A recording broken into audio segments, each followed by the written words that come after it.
could be a dream. Life could be a dream. Life could be a dream if I could take you up in paradise up above. If you would tell me I'm the only one that you love, life could be a dream. Sweetheart, hello, hello again. Shaboom, and open my meet again, boom. Ding dong, ding dong, lang, lang, lang. Oh, well, dip, a bit, but dip. Oh, life could be a dream. If only all my precious plans would come true. If you would let me spend my whole life loving you, life could be a dream, sweetheart. Every time I look at you, something is on my mind. If you do what I want you to, baby, we'd be so fine. Oh, life could be a dream. Shaboom, if I could take you up in paradise up above. Shaboom, tell me, darling, I'm the only one that you love. Life could be a dream. Sweetheart, hello, hello again. Shaboom, and home to meet again. Boom,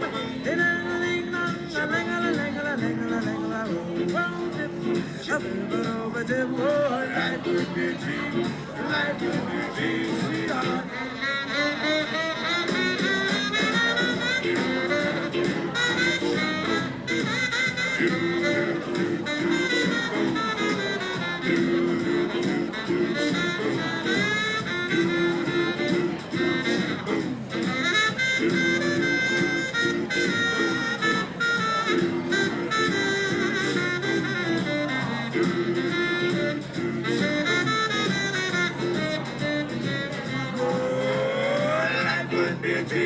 Shaboom, if I could take you up in paradise up above. Shaboom, and tell me, darling, I'm the only one that you love. Life could be a dream. Sweetheart, hello, hello again. Shaboom, and up with me again. Boom, boom, boom. Ding dong, ding dong, shalang, a lang, a lang, a lang, oh, life could be a dream. Life could be a dream.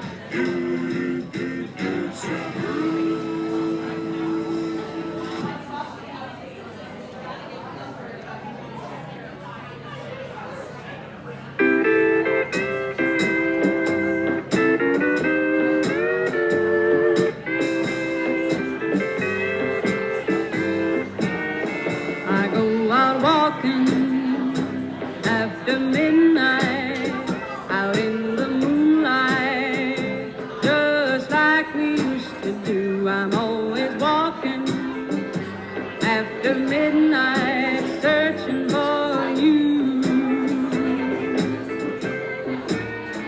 I walk for miles along the highway. Well, that's just my way of saying I love you. I'm always walking after midnight, searching for you. I stopped to see a weeping willow riding on his pillow. Maybe he's crying for me. And as the skies turn gloomy, night winds whisper to me, I'm lonesome as I can be. I go out walking after midnight, out in the starlight, just hoping maybe somewhere a walking after midnight, searching for me.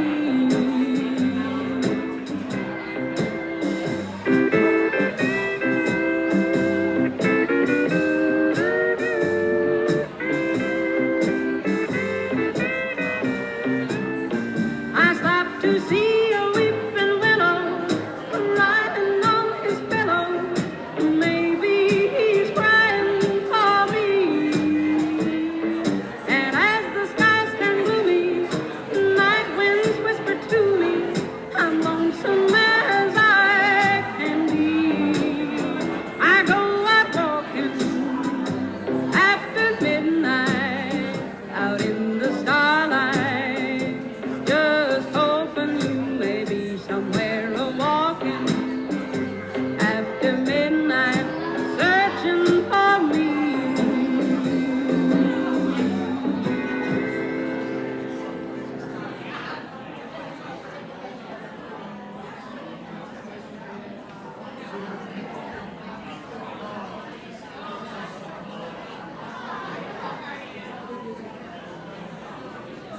Darling, you sent me. I know you sent me. Darling, you sent me. Honest you do, honest you do, honest you do. Whoa, you thrill me. I know you thrill me. Darling, you thrill me. Honest you do. At first I thought it was infatuation. Ooh, it's lasted so long. Now I find myself wanting to marry you and take you home. Whoa, you send me. I know you send me. I know. Hi there. Send me. I'm Megan. I'm Natalie's daughter. I just wanted to encourage you all to think about taking a seat. We'll start in a few minutes. And if I could also remind you to possibly silence your phones, we're going to start with a slideshow. And I also wanted to say, it was hard to convince Natalie that we should have any sort of memorial. She never wanted to put anyone out. And we were really only able to convince her when we promised to serve desserts, lots of desserts, Italian desserts. And I think she would just be so humbled and amazed that there's so many of you here today. So we'll start officially in a few minutes, and thank you all for being here.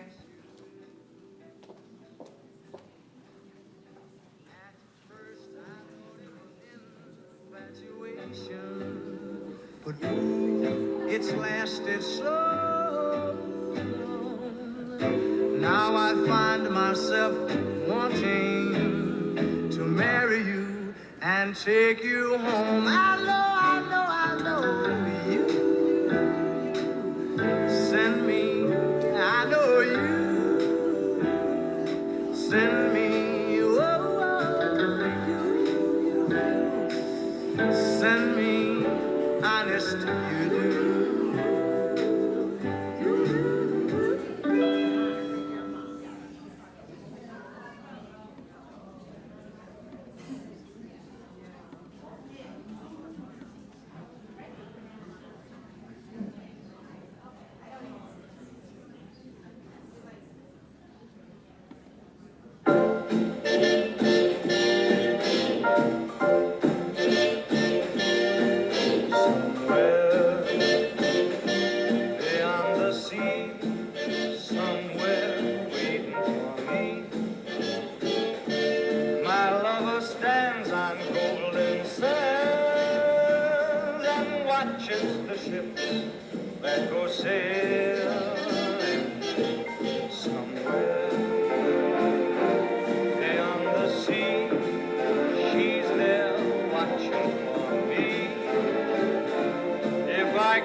Megan. Don't worry, I'm not going to write down who is the very last one to get here.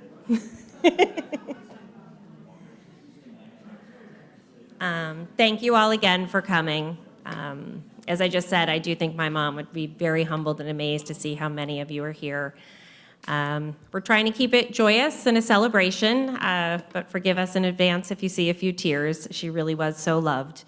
We'll start with a quick slideshow of her life, and then some family and friends will say a few words, and then please join us for those desserts I was talking about afterwards. Thank you.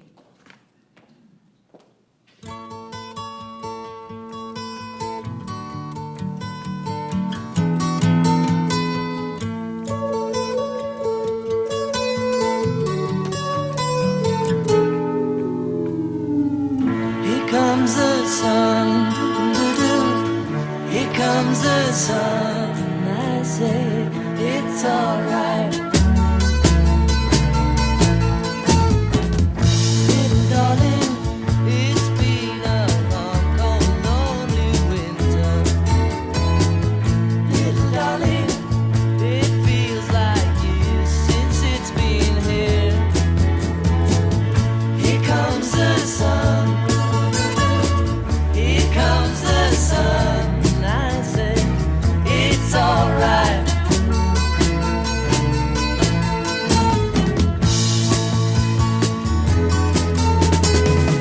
Little darling, the smiles returning to the faces. Little darling, it seems like years since it's been here. Here comes the sun.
So welcome, everybody. Thank you so much for coming. On behalf of the family, we are just so blessed and feel so loved. So thank you so very much. It's really a testament to Natalie, who's just the most amazing woman we all know. A hymn of promise. In the bulb, there is a flower. In the seed, an apple tree. In cocoons, a hidden promise. Butterflies will soon be free. In the cold and snow of winter, there's a spring that waits to be. Unrevealed until its season, something God alone can see.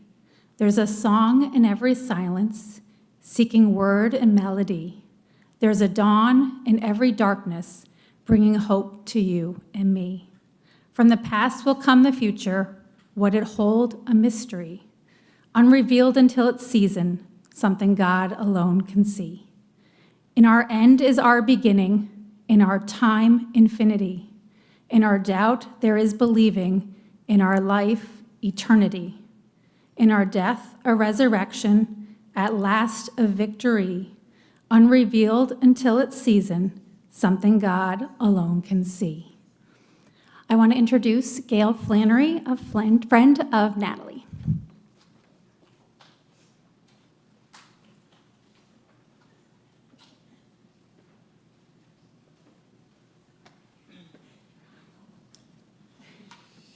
Everybody here knows Nat was special.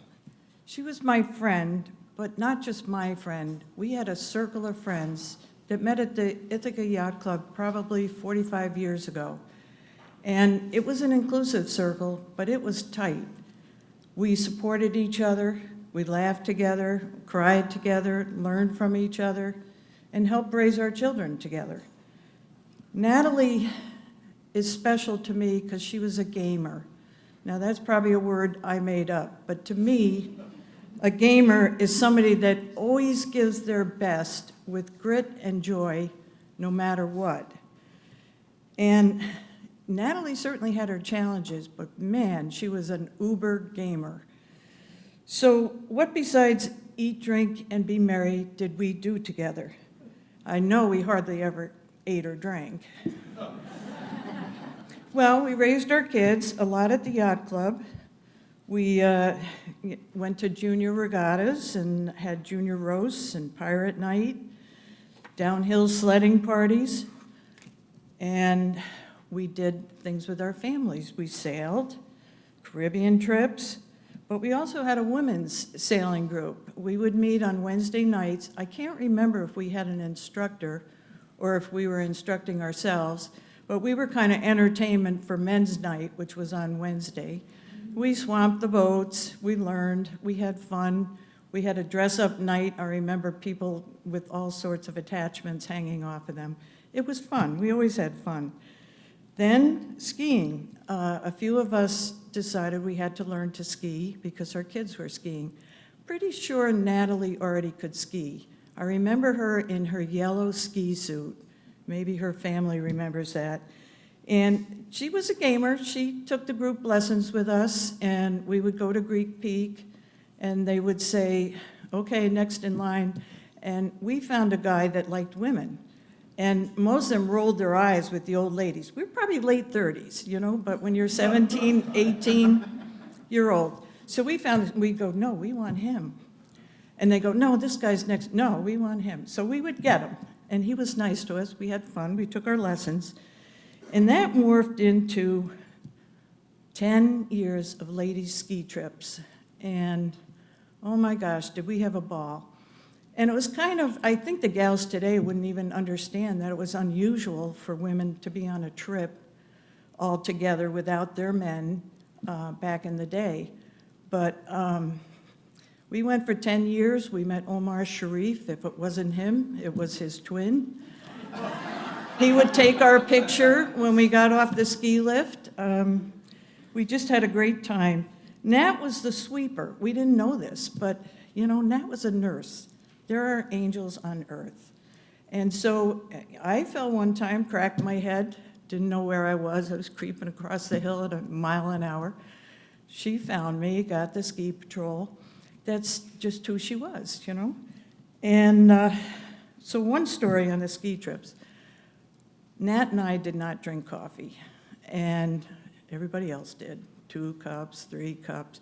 Well, what happens after you drink a couple of cups of coffee? What's the next stop? The ladies' room. So we were sitting there watching the corduroy disappear out the window. If you're a skier, you know what corduroy is. If you don't know, it's the perfectly groomed slope that you want to be on. And it was a little frustrating, but you know, the ladies, they're very polite. We had to have a leader of the trail of the day, a leader of dinner, otherwise, whatever you want, we'd go nowhere. So Nat and I concocted this plan to say, hey guys, you should have as much coffee as you want, but let's have an A and B group, and the A group can go out, and then we'll meet at the ladies' room at 10:30. So the next day, 8:45, who do you think was at the door? Everybody. Nobody wanted to be in the B group. Bad choice of word. No wonder our kids are successful. So we did that for 10 years, and at some point, Nat couldn't do it anymore. And that was it. We didn't go again. That was our respect and love for our friend. And I gotta say, I can whine with the best. I never heard Natalie whine. She was something else. And she's my role model for graciousness and ultimate gamer. What else did we do? Ice hockey, lots of dinners at Roma's before the games, lots of games, golf. Natalie, by any standard, was a darn good golfer. And when you added in the Parkinson's, she was amazing. And we do have a bridge named after her at Trumansburg, and you can ask me about that someday. But she was a fighter. You couldn't, she didn't like to be fawned over. She's probably looking down saying, oh, I can't believe you did this, Megan and Brian. But, you could help her only because she couldn't stop you from grabbing half the bag. But she didn't stop doing anything that she could possibly do, which was great, really, when you think about it. Dish to Pass. We've done that for 45 years, every Saturday night. And she would come, thank God for Joanne, her sister. She would get her there. Kendall made her food, but she showed up with her dish. I'm sure it was dessert. And shared in the fun. She always had power pills, too, in her pocket, which were pieces of chocolate. She and Denise, we could count on it. So Nat, we celebrate your passion. We miss you. We love you. Rest in peace.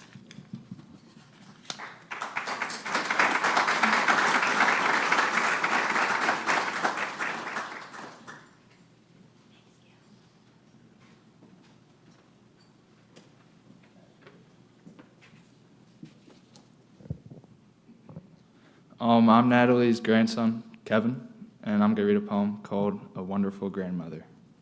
We had a wonderful grandmother, one who never acted too old, still fishing, playing cards, and dancing, with a heart of solid gold. Her eyes were bright as shining stars, her smile hinting at laughter you couldn't wait to see, always loudly cheering us on from the stands, and that's the way it will continue to be. She's still keeping an eye on all of us, so cousins, let's make sure she likes what she sees.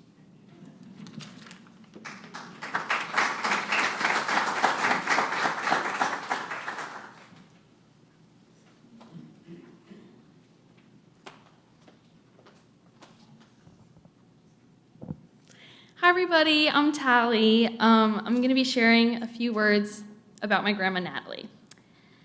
Without her here to laugh or chime in, it feels bittersweet to stand here and share stories about my Mima, and yet I'm very honored to remember her through my memories and those of her friends.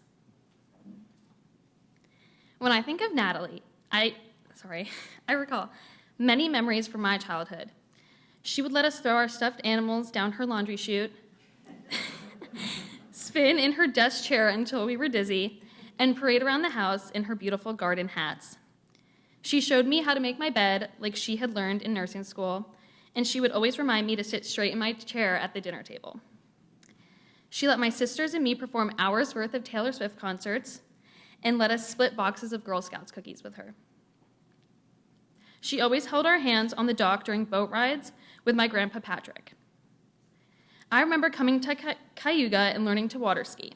Natalie would sit in the yard or at the end of the dock and wave at us as we passed the house. She and Joanne cheered us on, waving their hands over their heads so we could see they were watching us. These are just a few of the small moments that made a significant impact on my childhood. My Mima not only shaped my life, but also the lives of my sisters, cousins, my mom Megan, and my uncle Brian. Her strength, warmth, love, and grace are all traits we carry. Now I would like to take a moment to share some words we heard from her friends. People describe Natalie as having a valiant spirit, a wonderful sense of humor, and a beautiful way of making people feel cared for. Words such as thoughtful, stoic, brave, fighter, and courageous frequently appeared. Others mentioned how they were thankful to have been embraced in her dear friendship, how they admired her character and saw her as a role model, and how she always wanted to get as much out of life as she possibly could. I find comfort in knowing that those of us here carry memories of Natalie that are filled with love and laughter. We are lucky and better for having known her. Mima will always be the strongest person I'll ever know. She persevered through so much and still found a way to smile, to love, and to support those around her. I feel incredibly lucky to carry her name, Natalie, as well as my middle name, Patricia, with me every day in honor of my grandpa. Thank you.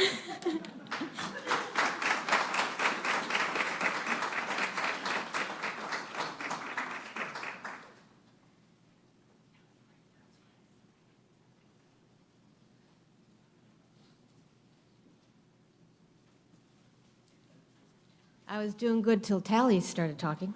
I'm Mary, Natalie's youngest sister. She was always big sis, I'm little sis. Just for those of you who don't know the family dynamic, there were 5 of us. Our oldest sibling is Ralph. He lives in Texas, couldn't be here today because he also suffers from Parkinson's disease. Natalie was the next, then came Carol, and then came Joanne, and then came me. I'm 10 years younger than Natalie, so I don't really remember living with her as a kid. But I have a few odd memories. Even before she was a nurse, when I was 4 years old, I had my tonsils out and had some problems, and I remember her taking care of me. She always cared for people, and she was always the one who would make sure we got to do what we wanted to do. She gave good advice. She went on to nursing school when she was 17 and a half. Deaconess, right? Yes, thank you, in Boston. And she met this guy there who was Patrick, her husband. And, you know, when I think 17 and I look at my nieces who are 21, I'm horrified that she was with this older guy. And they were very close, and he got a grad position at Cornell. So when she finished grad school, nursing school, and he was going out to Ithaca, she wanted to go with him. And that didn't set well with our parents. In those days, she just couldn't do that. So they were to get married, which, you know, worked out pretty good. My mother was still quite distressed, and looking at the wedding album, seeing my father, he didn't look too happy about it either. But, and on top of it all, that year we moved from Massachusetts to Connecticut. So she just really added to the total chaos our family was going through. But she got to Ithaca, she had a very nice wedding, and she never left. I remember, I don't know if this is right, but I do remember her calling my mother and asking how to bake a potato. She hadn't had a lot of experience cooking, except maybe when she'd come home from high school, she'd cook chocolate pudding every day and eat it out of the pan. And if we were lucky, we got to have some of it. And as you know, Natalie, she was always a very slender person, so she was the one in our family who could eat chocolate pudding every day. But she did pretty good here in Ithaca. I have some notes I'm going to consult. I didn't put a speech together, I just have all these notes. Oh, good, it's dark here. Hold on. Okay, got the readers. Let's see. Oh, we had a cabin, oh, that's hard. A cabin in New Hampshire near Newfound Lake, which is a gorgeous lake. And again, I don't remember much being there with her, but I do remember her blue polka dot bikini, and I thought she was so grown up and so cool. It was nothing like today's bikinis, by the way. But she water skied. She was, as you know, a very active person. She was the water skier on top of all the other sports she did. And let's see. She, as you may know, she was not a big animal person, not a dog lover, although we all tried to make her one. Little known fact, she and Patrick did have a dog for a while. Digger, St. Bernard, go for the big slobbery dog when you get your first dog. He didn't last long because the kids came along and they became a priority, of course. She was a good mother. We all know that. They used to come out to our house in Connecticut every Christmas, and they'd come on Christmas Day. And I don't know if, Meg, you remembered, did you take down your Christmas tree on Christmas Day? I remember you did that at least once in a while because it was going to dry out. So they made the trip out to Connecticut for several years so we could all be together for Christmas. As you know, she also traveled a lot with Patrick. She's seen so many parts of the world. And when the kids were little, they had to go somewhere, so they came to stay with us. Some say they dropped them off at our house, but I like to think of it was more of a way for us to spend time with the kids. And we only lost Brian once, so that was pretty good. We found him again. But my first job out of college was actually at Cornell, and Natalie was kind enough to invite me to live with her. I don't know if her family was happy about it. I made Megan share a bedroom with her brother. Sorry I ruined your life. It turned out okay. But, and I remember so many things about that. She wasn't what I'd call a gourmet cook. She wasn't like loving to cook, but she cooked a lot. She did it very well. She seemed to, she tried a lot of new recipes, and then she'd find something she liked and she'd latch onto it. Pounded chicken, the tabbouleh salads. But she also would make pita bread and baklava. She was very adventurous even in the kitchen. And I remember her pick and choose dinners. We'd go have picnics. And I just have this isn't really a Natalie thing, but a memory of that time. We were picking strawberries. And Brian was a little guy. And I can still see him doing this goofy little dance, singing the peanut butter and jelly song from Barney. You're a goofy kid, Brian. We mentioned some of her activities. Was she zip-lining in one of those pictures? Oh my, I didn't know that one. I mean, she loves snow skiing. I don't remember when she started, but she was an avid skier. And she did tell me in her later years that's one thing she wished she could really do is to continue skiing. She was good at it. Golfing, swimming, biking. She was amazing. And all of it done through dealing with her crippled body from the disease. As Gail mentioned, she was very independent, didn't let anybody do anything for her, at some points to a fault. I remember we were at the lake house Megan and Steve rent on the lake here, and we were getting out of the boat. Steve had taken us for a ride really fast, shattered teeth the whole way, and I was getting out, and kids were there. They were all big and able-bodied, but Natalie has to come up and try to help me to get out of the boat. So she's kind of bent over. I was bending over to get out, and we banged heads, and I got a little dizzy there for a while, but she just had to help. She was always a helper, and of course, when she was a nurse, she was always a nurse. The last many years were difficult for her, of course, but Joanne moved out here about 9 years ago and became her companion and caretaker and probably extended her life. I'm just happy she's no longer struggling and that she doesn't have to see what's going on in our country and on this planet. Carol mentioned one thing that was very telling. When our father was dying, Natalie told Carol that she had told our father that she would take care of us after he was gone, and she did. Now, I have a letter that Joanne wrote. We'll see if I can get through it. This is from Joanne, who's been here for about a decade. A letter to my sister. To me, you were always a grown-up. When I was 10 and you were 17, you were a grown-up. I often felt like you were my other mother, and that definitely is true. You supported me during difficult times, and I never felt judged by you. You were not only my sister, you were my friend. You were strong, determined, and lived life to the fullest. Even when living became so difficult for you, I admired you for that. I will miss you forever, my big sister. You will always be in my heart. All my love, Joanne. Thank you.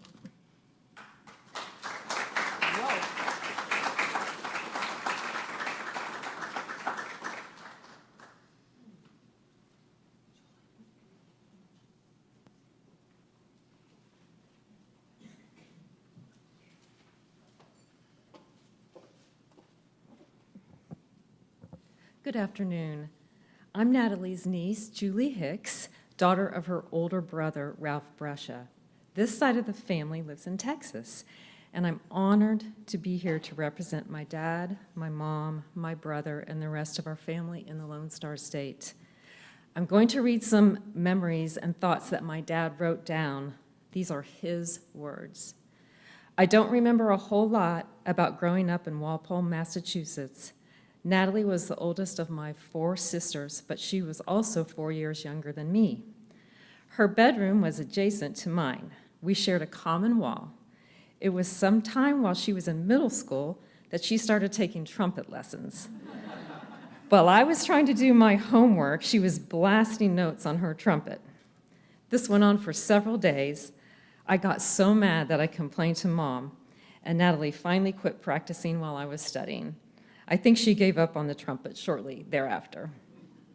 Another memory I have is that whenever Mom left the house, she would tell Natalie that she was in charge and that she had to watch her sisters, to which Natalie would shout, "Why do I always have to be in charge?" My fondest memories of Natalie are the 2 times when Bonnie and I went sailing in the British Virgin Islands with her and Pat. We had so much fun cruising around the islands and visiting the shops and the beach bars on the different islands. We ordered key lime pie everywhere we went so that we could decide which one was the best. It was delicious. Natalie once flew to Texas to spend several days with us. She had never been to Texas in our town, which is called Flower Mound. For years, she envisioned our house being on a hill by itself with lots of flowers. It totally blew her mind to see that Flower Mound is a town of about 90,000 people with 6-lane highways. She thought we were Little House on the Prairie. All week, she kept saying how she couldn't believe it all. During that visit, we took her to the Fort Worth stockyards to see a bit of original Texas. We watched the daily stampede of longhorn cattle down the main street of town. Actually, the cows barely plodded along at the encouragement of several cowboys on horseback, but Natalie was really impressed with that. After Pat died, we occasionally would spend a week with Natalie at her St. Pete Beach condo. We were there the first week of the COVID virus outbreak. By midweek, it was making national headlines. We called Megan and suggested that she get Natalie back to Ithaca as soon as possible. Later that week, we flew back to Texas. As we said goodbye to Natalie in the condo lobby, it was the last time we saw her. She was moving slower, but still full of life and energy. She is my hero and my role model as I face my own Parkinson's journey. Thanks, Dad. I personally was lucky enough to accompany my mom and dad on some of those Florida visits. Natalie took us to all the hot dinner and shopping spots, opening up her condo to us and showing us a great time. It was fun for me to watch Natalie and my dad interacting as siblings. And while I didn't get to see her often enough, what stands out in my mind about my Aunt Natalie is her incredible generosity, which she instilled in her amazing children, her courage traveling by herself on so many occasions, and her non-judgmental spirit. In my mind, she accepted everyone simply for who they were. I admire my aunt for her courage, her resilience, and her defiance for so long, not letting Parkinson's disease define who she was. Thank you, Natalie, for being an example to us all on how to live life to the fullest and following your own path. Thank you.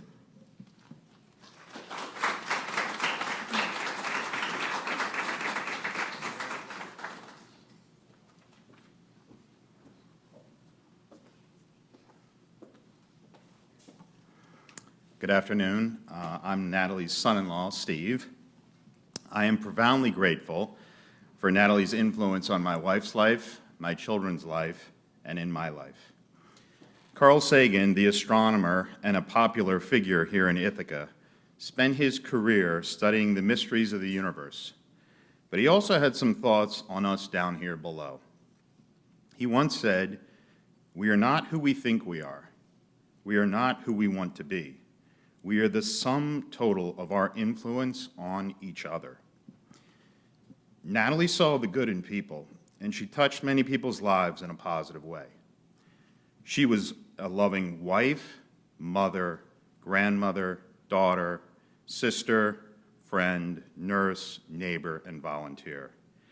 I never heard Natalie say a mean thing about any person or raise her voice with anyone. She was always so kind and respectful to everyone around her, whether that was an overbearing son-in-law, a grandchild, a wheelchair attendant at the airport, or a nurse aide here at Kendall.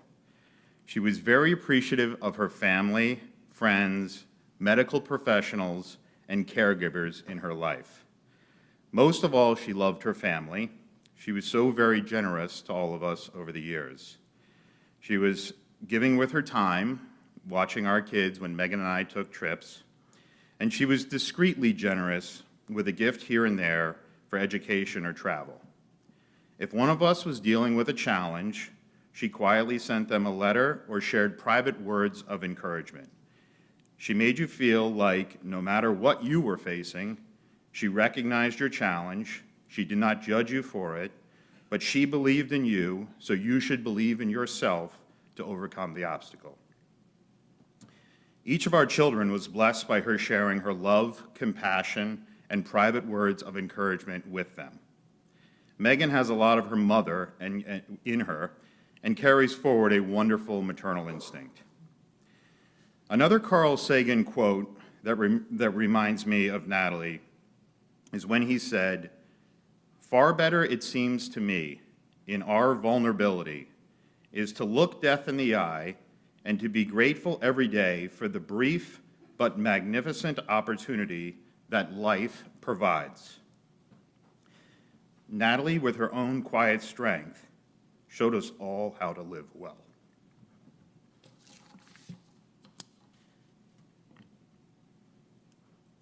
I think it was her New England resilience, but I never saw Natalie pity herself for the things she could no longer do. But she focused her efforts on what she could do. When in decline, she made the most of each day.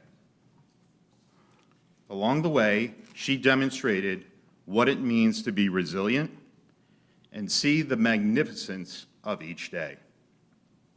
In her early years, she was busy snow skiing, water skiing, running, boating, painting, gardening, swimming, doing DIY home repairs, or just washing the dishes. She was always busy working on something.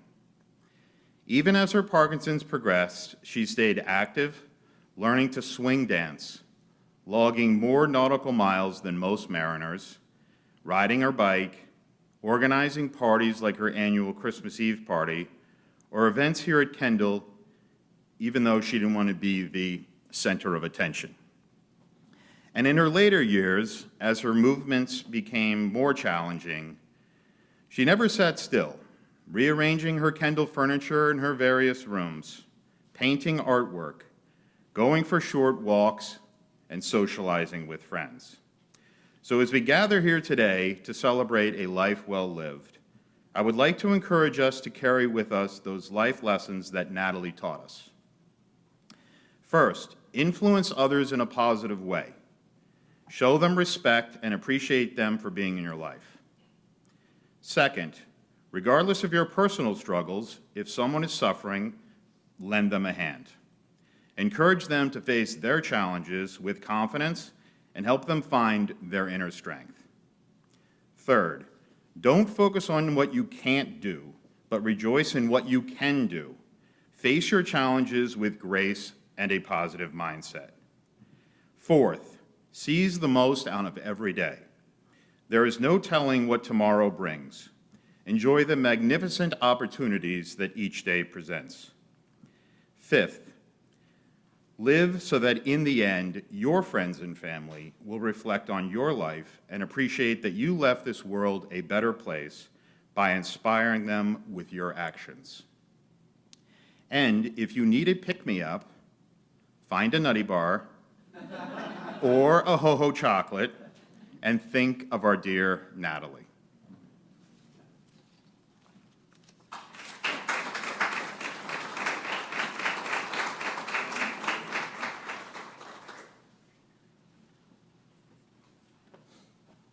My handkerchief is already soaking wet. Sorry, guys. Everybody's been introducing themselves, so I don't know exactly how to pull this off, but I'm my mom's son, Brian.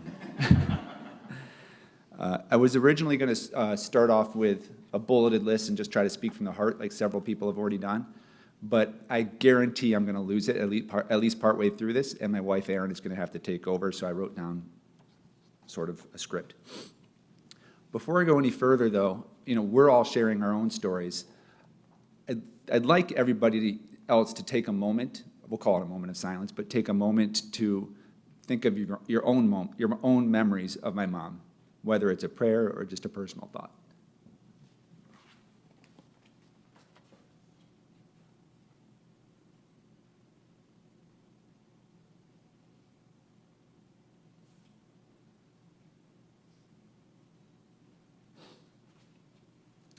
Well, I warned you. That didn't take long. All right, I first want to thank everybody for being here, and particularly Megan, thank you for organizing this. It took a lot of planning and effort. I appreciate you. I love you.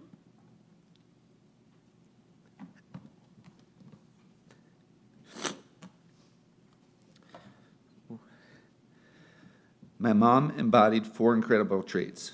She was hardworking, stubborn, loving, and honest. Hardworking. My mom simply didn't know how to sit still, even while bravely battling Parkinson's for so many years. She was constantly moving and doing. Throughout our childhood, she tirelessly shuttled us to activities, always making sure we were where we needed to be. At home, she was constantly working and preparing meals, doing dishes, ironing, and even mowing the lawn. Her energy was boundless. This extended to her work at Ferris Place, which was a house near College Town that she rented out to college students. She was not only continued mowing there, but she was a jack of all trades. She could fix plumbing, handle wiring, tackle carpentry, and obviously paint. More on that later. She also maintained the boat, which, as you sailors know, takes a ton of work. Fairly recently, Mom was even painting the baseboards at her room here in Kendall. The room didn't need that, by the way, but she couldn't sit still, and she just decided that's what she was going to do. She was always, always working. Let's talk about how she was stubborn. Her stubbornness, I think, was legendary. That very act of painting baseboards at Kendall, which really did not need to be painted, by the way, and despite not wanting help, perfectly captures Mom's stubbornness. It was her way, and she was going to do it. My mom was loving. Despite that stubborn streak, her capacity for love was immense. Even when she didn't want help, she deeply loved her sister Joanne. Where are you?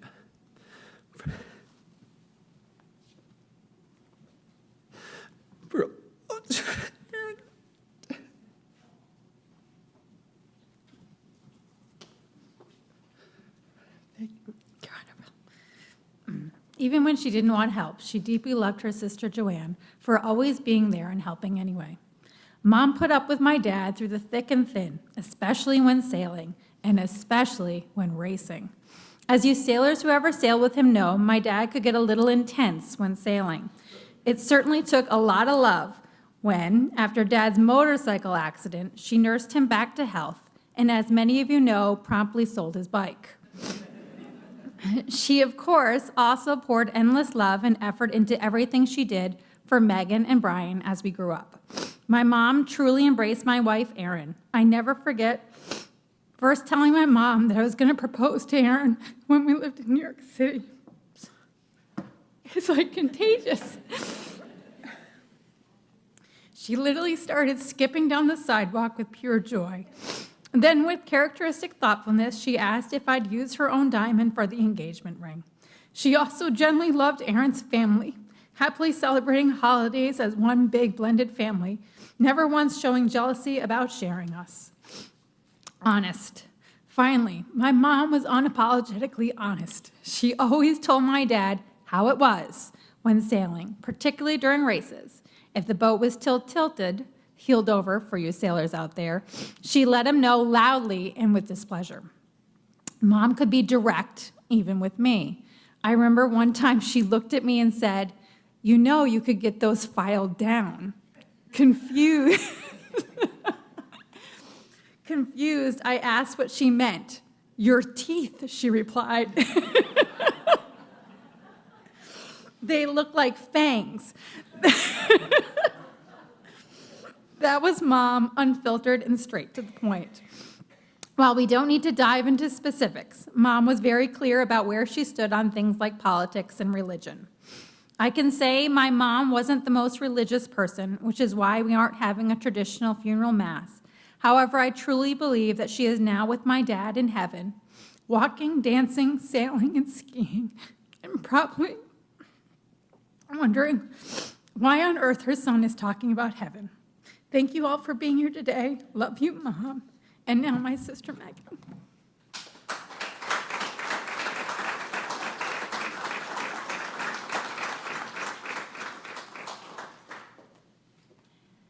At this point, I'm wishing I had a list of dad jokes to give us a moment, but thank you all for the kind words that you said. Natalie was clearly very loved.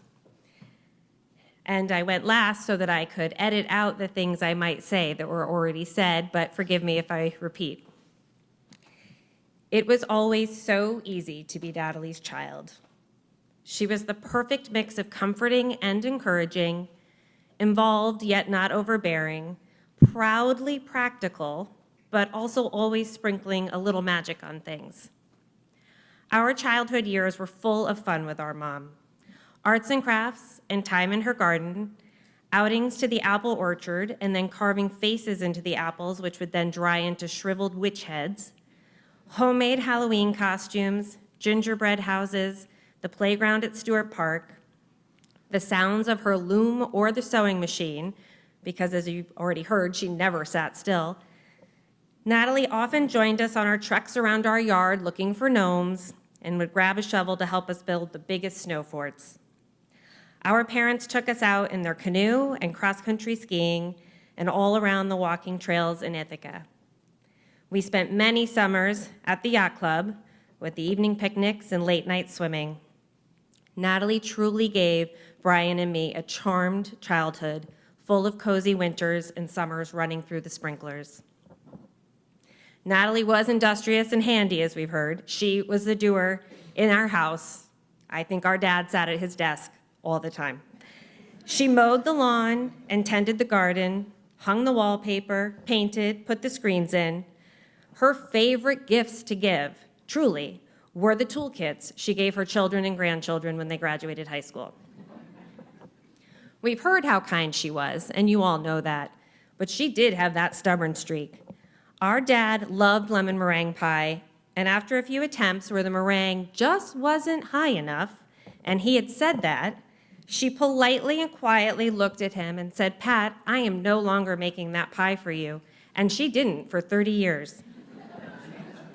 And each of us has a story like that. We all knew on the rare occasion her Italian pointer finger, even when it was crooked, came toward us. We had better shape up immediately.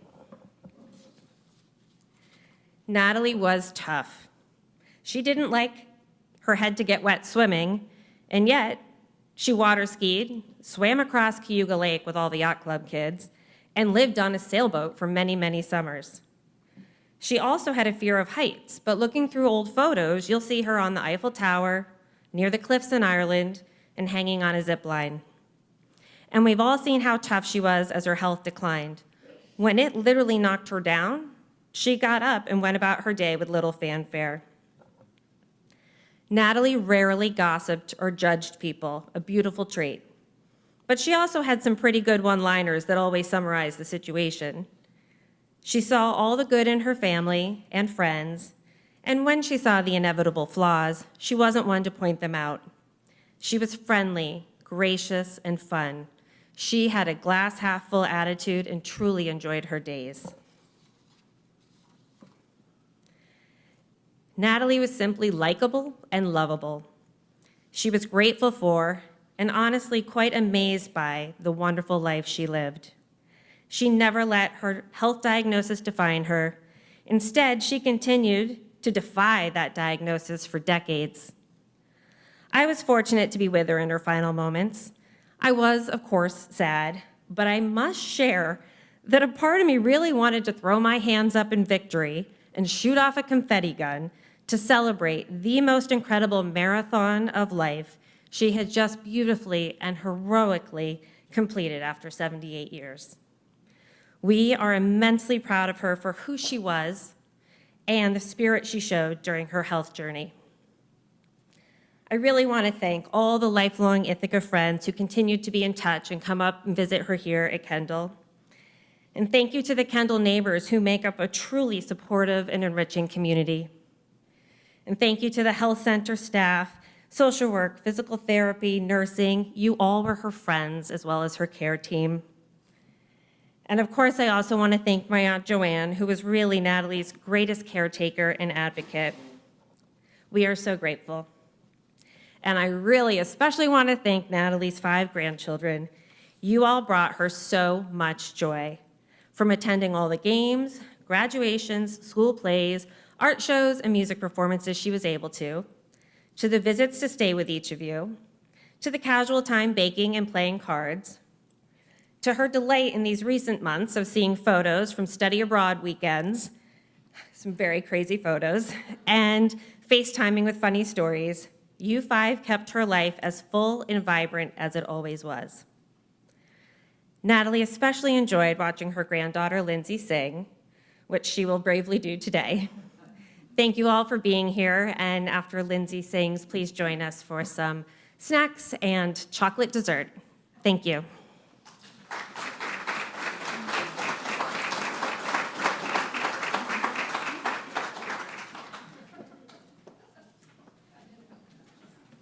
Hi, I'm Lindsay.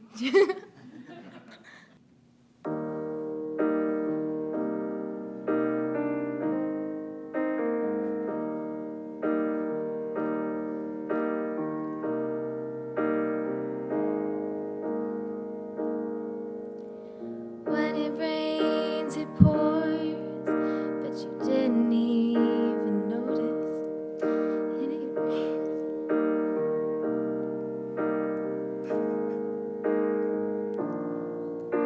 The struggle of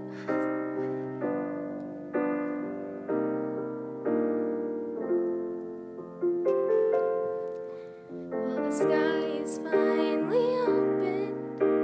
The rain and wind stop.